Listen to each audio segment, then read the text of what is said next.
ప్రకృతి విపత్తును ఆపలేకపోవచ్చు కానీ ముందస్తు అప్రమత్తతో నష్టాన్ని భారీ స్థాయిలో నివారించవచ్చని రాష్ట్ర ముఖ్యమంత్రి నారా చంద్రబాబు నాయుడు నేతృత్వంలోని కూటమి ప్రభుత్వం నిరూపించింది. రాష్ట్ర ముఖ్యమంత్రి చంద్రబాబు నాయుడు అహర్నిశలు అప్రమత్తతో ఉంటూ రాష్ట్ర స్థాయి నుండి గ్రామ స్థాయి వరకు ఉన్న అధికారులను, సిబ్బందిని ఎప్పటికప్పుడు అప్రమత్తత చేస్తూ మోందా తుఫాను ముప్పు నుంచి రాష్ట్రాన్ని సాధ్యమైనంత వరకు రక్షించగలిగారని చెప్పాలి.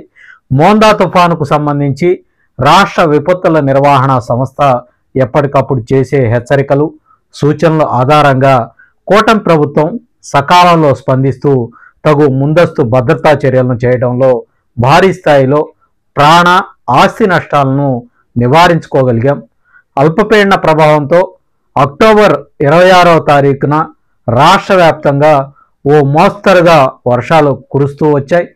27వ తేదీ నాటికి ఆగ్నేయ బంగాళాఖాతంలో వాయుగుండంగా మారి మోందా తుఫానుగా రూపాంతరం చెందింది.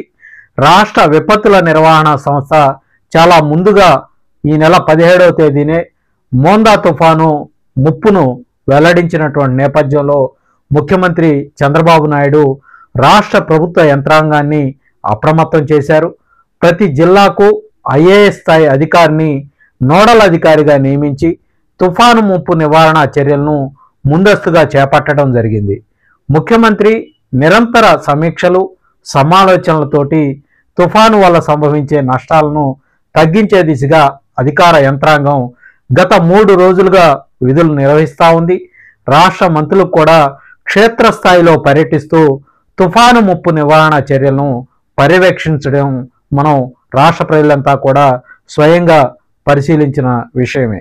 విపత్తును సమర్థవంతంగా ఎదుర్కోవటానికి రాష్ట్ర హోం విపత్తుల శాఖ మంత్రిగా ఉన్నటువంటి వంగలపూడి అనిత, విపత్తుల నిర్వహణ సంస్థ మేనేజింగ్ డైరెక్టర్గా ఉన్నటువంటి శ్రీ పకార్ జైన్ పర్యవేక్షణలో రాష్ట్ర వ్యాప్తంగా అన్ని జిల్లాల్లో కూడా కంట్రోల్ రూములను ఏర్పాటు చేయటం జరిగింది. అలాగే తాడేపల్లిలోని రాష్ట్ర విపత్తు నిర్వహణ సంస్థ ప్రధాన కార్యాలయంలో 27వ తేదీ నుంచి అన్ని శాఖల అధికారులు 24 గంటలు అందుబాటులో ఉండే విధంగా విధులు కూడా కేటాయించారు. తుఫానుకు సంబంధించి సమాచారాన్ని అన్ని జిల్లాల నుంచి ఎప్పటికప్పుడు సేకరిస్తూ నష్ట నివారణ దిశగా కూటమి ప్రభుత్వం అన్ని విధాలుగా కృషి చేసిందనే చెప్పాలి. తుఫాను నేపథ్యంలో తీర ప్రాంత జిల్లాల్లో ప్రజలకు అండగా ఉంటూ సహాయక చర్యలు చేపట్టడానికి శిక్షణ పొందిన ఎస్డీఆర్ఎఫ్ అలాగే ఎన్డీఆర్ఎఫ్ బలగాలను ప్రభుత్వం ముందస్తుగా అప్రమత్తం చేసి ఆ జిల్లాలకు పంపించడం జరిగింది. ముఖ్యమంత్రి ఆదేశాల మేరకు తుఫాను, వర్ష ప్రభావిత జిల్లాల్లో ప్రజలకు అవసరమైనటువంటి వసతి సౌకర్యాలు కల్పించడానికి అన్ని జిల్లాలకు కూడా ముందస్తుగా నిధులు కేటాయిస్తూ ప్రభుత్వం ఉత్తర్వులు కూడా జారీ చేయటం జరిగింది.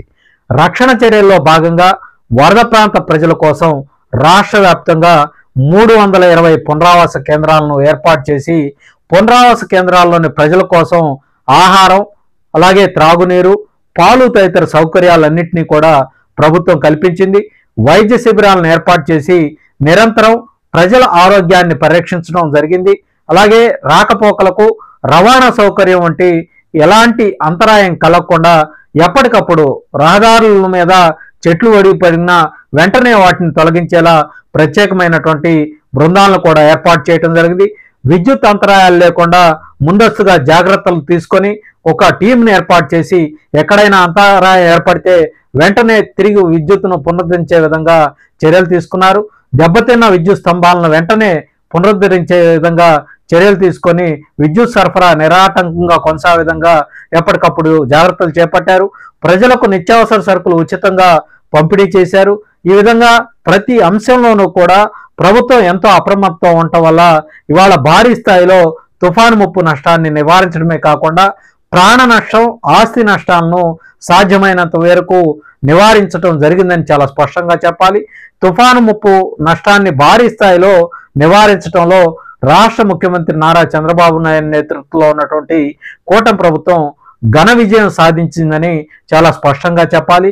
గత 3 రోజులుగా మనం చూసుకున్నట్లయితే ఒకవైపు ముఖ్యమంత్రి వార్ రూమ్లో ఉన్నట్లుగా ఈ తుఫాన్ ఎదుర్కొనేందుకు అన్ని రకాల ప్రయత్నాలు, అన్ని రకాల సన్నద్ధతలు చేస్తా ఉంటే, మరోవైపు సోషల్ మీడియా వేదికగా కొంతమంది వ్యక్తులు దాన్ని దుష్ప్రచారం చేసే ప్రయత్నాలు చేసినప్పటికీ కూడా ప్రజలు ఇవాళ ఈ రాష్ట్ర ముఖ్యమంత్రిగా చంద్రబాబు నాయుడు ఏ విధంగా ఈ మోందా తుఫాను ఎదుర్కొనేందుకు ఆయన నిద్రాహారాలు మాని ప్రజల కోసం ఆయన ఏ విధంగా ప్రజలను అప్రమత్తం చేసే విధంగా ఇవాళ కృషి చేశారో రాష్ట్ర ప్రజలంతా కూడా హర్షిస్తా ఉన్నారు.